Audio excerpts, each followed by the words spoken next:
Hello, everybody. Welcome to MLW Tonight. I am joined by Declan, also known as Wiffle25 on Instagram, Wiffle_25. Today, we are going to get into the Homerun Derby and the All-Star game. So let's get right into it. You are listening to MLW Tonight, the podcast. All right, so we had the Home Run Derby and All Star Game come out recently. Declan, what'd you think? I was pretty shocked that Jason Chadwick won it. Honestly, obviously, I'm known for being a Gators hater. I'm not I don't get a ton of followers. But I know a lot of people hate on me because I'm always hating on them. Getting into the Home Run Derby first, I think that should be like our first topic. I just think that, Jason Chadwick, shouts to him, but Kyle Schultz getting out in the first round was stunning. Like, what do you think of that? Well, that was definitely interesting. I thought Kyle does well in everything, as we both know. But I thought it was interesting. I thought he would definitely go farther. He did all right. Chiam knocked him out Chiam knocked him out with 7 home runs, but definitely thought he would go farther in the home run derby. But Daniel Schultz did pretty well. What do you think about the controversy going on with Daniel Schultz and him throwing a ton of pitches? Did you think it had any effect on his hitting ability? And do you think he would have won the home run derby if he wasn't pitching to almost every batter? I've said this before, and I think Dan has just worked too hard. It's no doubt that he's, in my opinion, Daniel is the best player. The best pitcher in MLW of all time. It may be unpopular because Kyle has won a ton of Cy Youngs, but a lot of people look past the fact that Daniel has won an MVP. Daniel won 2 Cy Youngs in a row. Kyle has done that too. And I think the only thing that's stopping Tommy from being the best pitcher in the league was his 3-year hiatus. But either way, you can say that, but Daniel didn't take a 3-year hiatus. And obviously now getting onto the Home Run Derby, I think that he could have won, if he didn't get so much work in, because he pitched for the first 9 batters or something. It was outrageous. Yeah. And if Ryan Kraft was there, I can guarantee you that he would be pitching a little bit too, because he was pitching. We saw him last year pitching in the Home Run Derby as well. Yeah, definitely. Personally, I think that Kyle Schultz is the best pitcher of all time in MLW, just because he's won a few Cy Youngs, and I just feel that he's probably the greatest pitcher of MLW. But I got to chime into that really quickly. I think that people overlook this, but Kyle Schultz won his first 5 and only 5 Cy Youngs in his first 5 or 6 years. I think it was, he hasn't won a Cy Young since 2015, and I think he didn't tie. He hasn't won a Cy Young since 2015, which is just incredible. Daniel Schultz has won Cy Young 3 out of the last 4 years. Tommy winning in 2017. I just think a lot of people like to look past that because Kyle's just, his stuff is always good. It always has been. It always will be. And I think that's just my thought on that. Yeah, and I think that I kind of agree that Daniel's a little look past. This year I feel he's not doing as well. At pitching and everything as he usually does. Last year I think he had a 0.7 ERA, which is incredible. I believe Kyle 17, absolutely incredible. That I didn't even know that. That was that was so crazy. The chances of a batter hitting off him are just so low. I'm not sure. Really, if people just think that Kyle, like they know Kyle more, like they know that they see him and they think that he's the best. But back to the home run derby. What do you think of Brendan Schultz putting up 10 in the first round? I think it drained him too much. I don't think that I really wanted Brendan to win because if anybody doesn't know this, it might shock a lot of people to know. But 11 years of the home run derby, Brendan Schultz, I believe, has only not competed in two. I believe 2018 and 2019. I think maybe he competed in 2019, but I can't remember. I know he didn't compete in 2018, but I really wanted him to win, or I wanted Daniel or Tommy. I really wanted to see either Brendan win his first derby, or I wanted to see somebody not named Kyle Schultz win their second one. Because if anybody doesn't know this, nobody has won two home run derbies ever. So besides Kyle Schultz, obviously, and a player like Zach Hotman of 2012 hit 23 home runs in one round, and a lot of people were shocked by that, and he ended up winning. Jack Chevalier, I mean, Yeah. It's stacked, so that's what I was expecting, but Chadwick proved me wrong. Yeah, Chadwick, Kyle Schultz actually predicted in the Pipe It Up podcast that Chadwick would win the whole thing. So props to Kyle for predicting Chadwick. And what do you think of well, I don't want to ask you this, but uh why do you think that Alec Warda hits 0 every year? You think that it's just a mental thing? I think that a lot of things are a mental thing with Warda because if we look back into the predominance, he did say that like it was just getting in his head and that he wanted to leave after the 2018 season. And I don't know. Do you think do you think it's a mental thing or what do you think? I have so much to talk about Ward. I'm gonna try to keep it brief, but Alec Warda this year in the home run derby, I really thought it was gonna be the year, and it just wasn't. I was like, maybe this year he makes it to the finals, and the next year he wins it. No, Warda, he just never does good in home run derbies, and I know it's a cliche, I know, but people don't understand. This kid has competed in like 7 or 8 home run derbies, and he just can't get it done. I mean, the thing that I aspire with Alec, I mean, he's never given up. Like, I don't think, honestly, Daniel Schultz and the Eagles, they stayed in the league because they were, because Daniel was brothers with Kyle. Alec Warda literally waited 7 years just to win a World Series, and he waited 7 years just to have a winning season with a team, which is just insane. Because all 6 years of the Predators run, it may seem like in 2018 they had a winning record. They didn't. They had a 7-8 record. In 2019, they finally broke out. And the thing that shocked me with the Predators the most was like how well Ryan Cratch added to them. But Warda and Russell's hitting got so much better. I mean, once Cratch was added, they just had a whole nother reason to get good. Yeah, well, I want to touch on that a little bit. Like Ryan Cratch, as we're talking about Alec Warden and everything, Ryan, like they were losing. You put Ryan Cratch in All-Star break, and even before that, where they're just moving through the season. And 2018, I believe, they were just doing so well with Ryan Cratch. Like just right when he came in, I think it was the last piece they needed really to push them over the edge. And if they got him in the first in the beginning of the season, I mean we could have saw the Predators even win the 2018 World Series. But Ryan Cratch, I think, was definitely the a key part in the 2019 World Series win. And for the second round of the Home Run Derby, we had Brendan Schultz. He put up 5 home runs, not the best.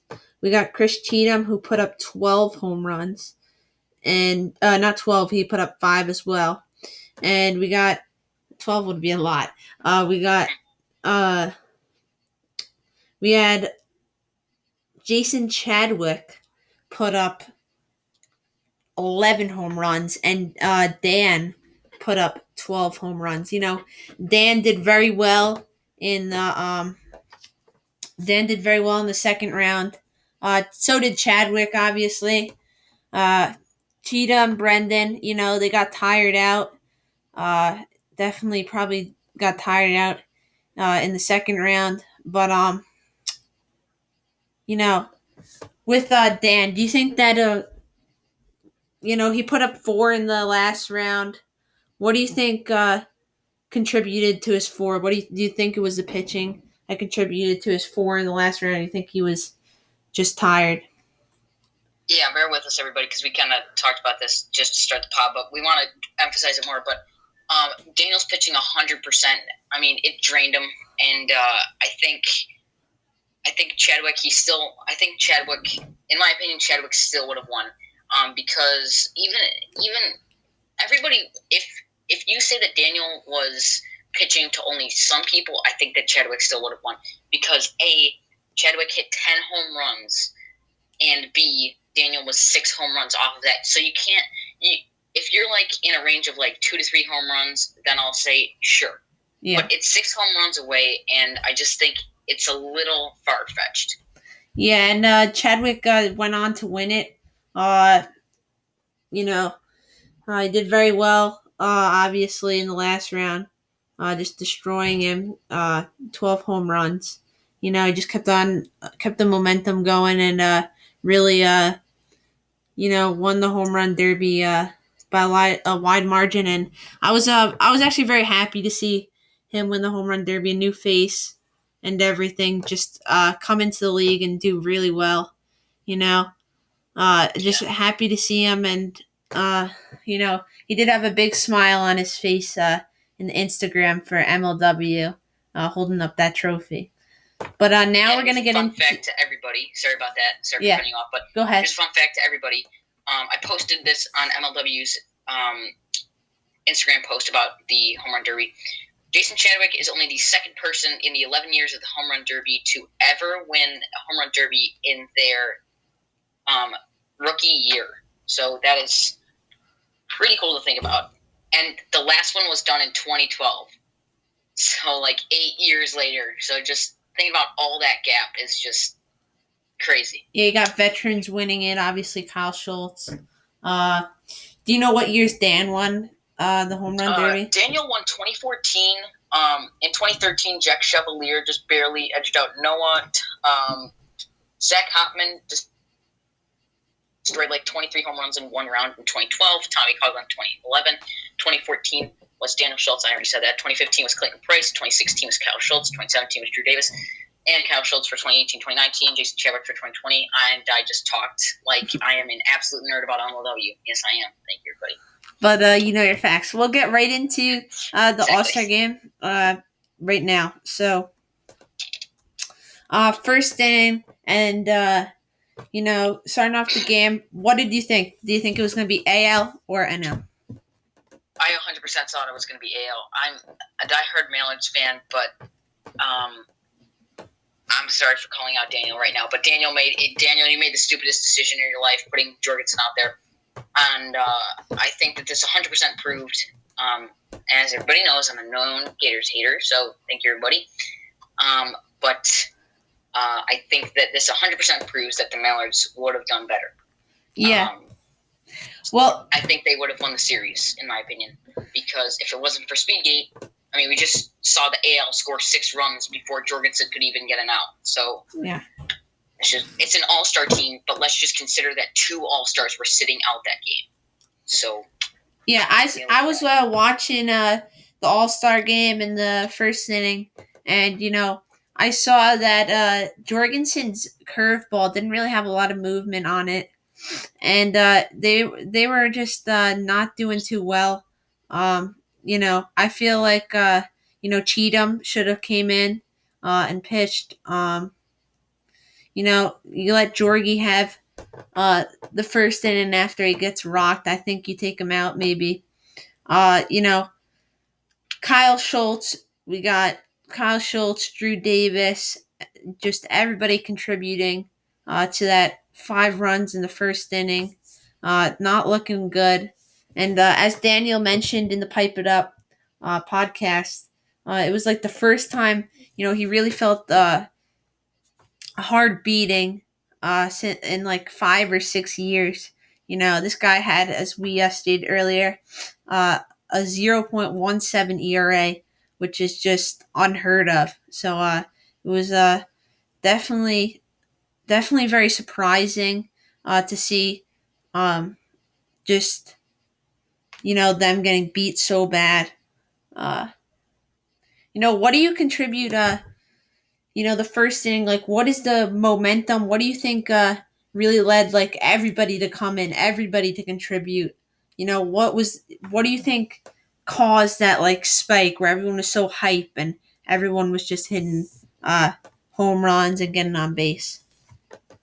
Honestly, I know that Kyle co-named 3 MVPs, but they could all be MVPs. I mean, you look at 2 guys who were not supposed to be in the All-Star game, Jack Agner and Sean Flynn, both hit home runs, which is just crazy. They were like, we deserve to be here, so we're going to show you why.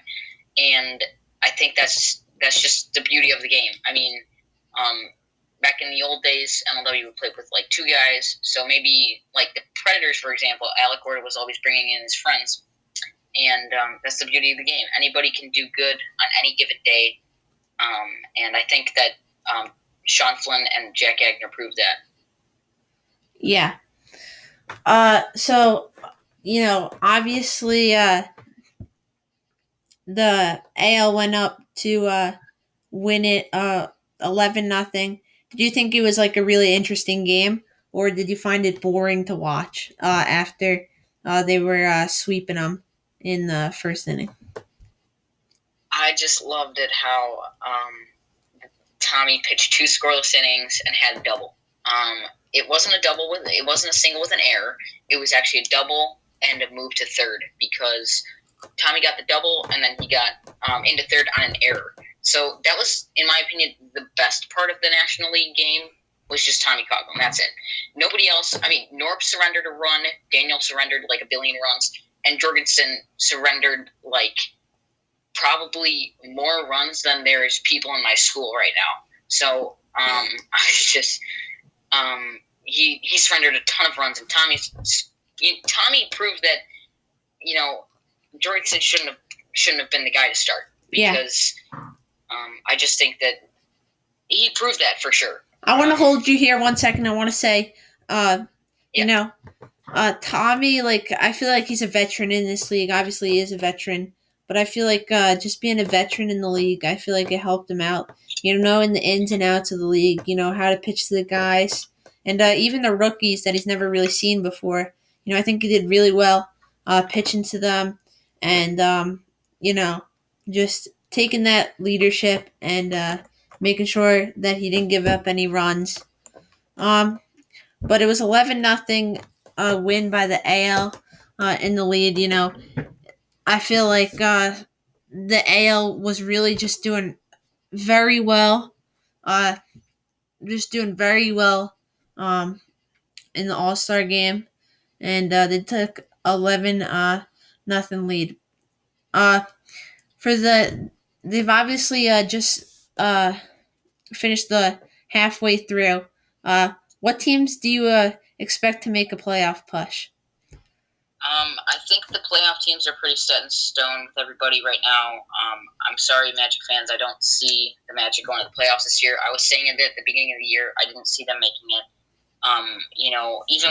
Even with Kyle Hook, even with Cam Beaton, even if they had them, I still don't think they would have been able to make it. And that's just because you never know who's going to show up for the Magic. I mean, they brought out Liam Jackson. They brought out, Joey Flynn was obviously traded, but Joey Flynn hasn't been there. Like, I don't know if anybody's been watching the IG Lives, but, like, he left early after game 1 of one of the games, and then he wasn't there for some of the games. So it's always a hot and cold with the Magic, and I think that they don't make the playoffs. I think the Cobras take the 3 seed, the Predators take the 2 seed, and the Wildcats end up taking the 1 seed in the AL.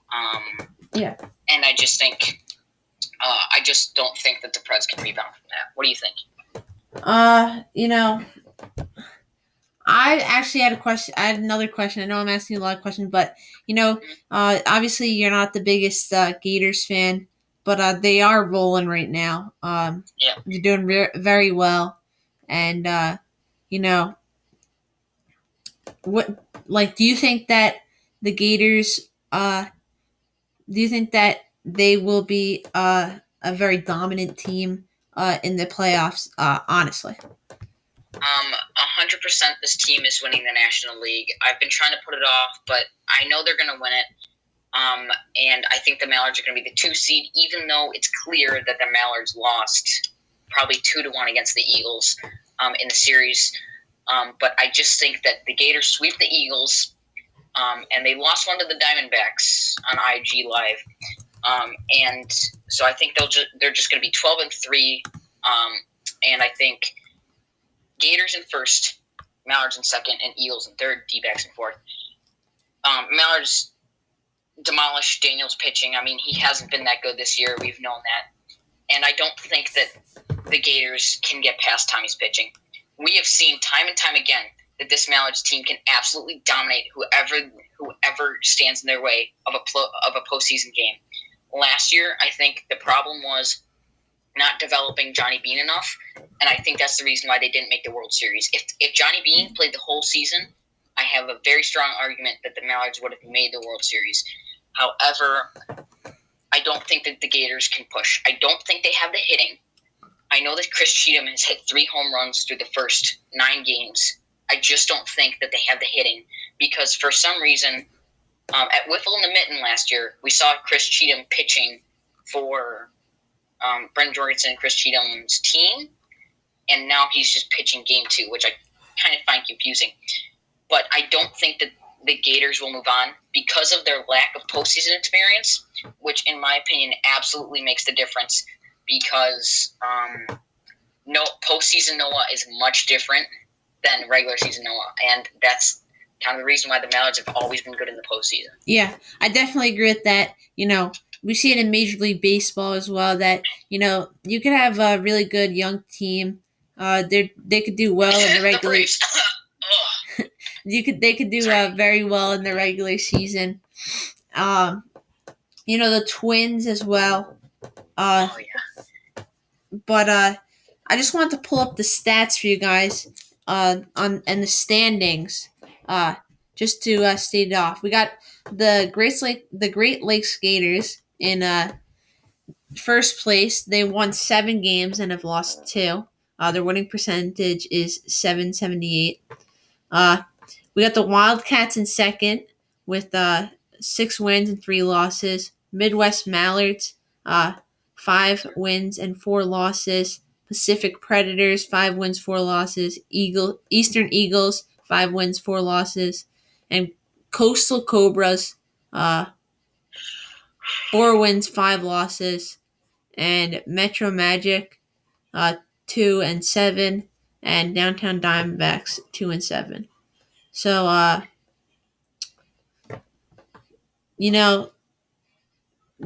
so we got the Downtown Diamondbacks in last and the Coastal Cobras. I definitely thought in the beginning of the season, or the Coastal Cobras not in last, but in 6th. I definitely thought the Cobras would do much better based off the first series. I just felt a different vibe, a different.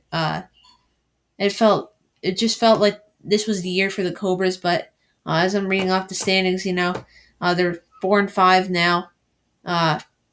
They're not even at 500 right now. I don't even know. Like, I definitely think that they'll make the playoffs and everything.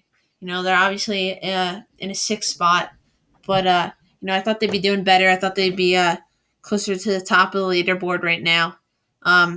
What do you think? Did you think coming into the beginning of the year, did you think that the Coastal Cobras, based off the earlier series, would be at the top? Did you think that who do we see?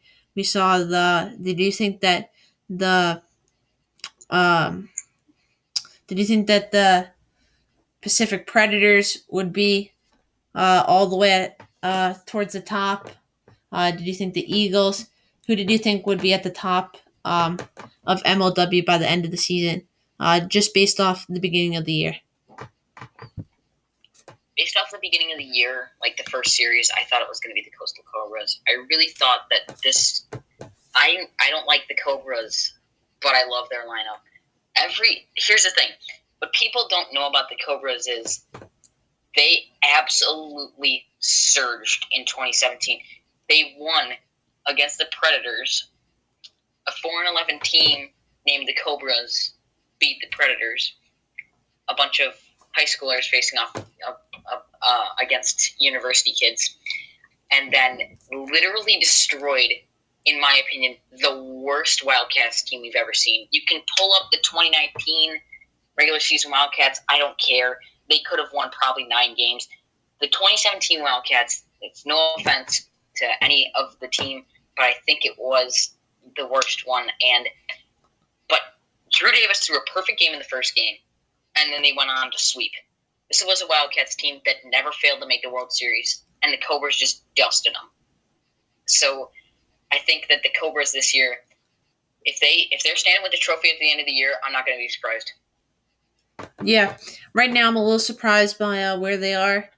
Just based off the beginning of the year, I'm a Cobras fan personally.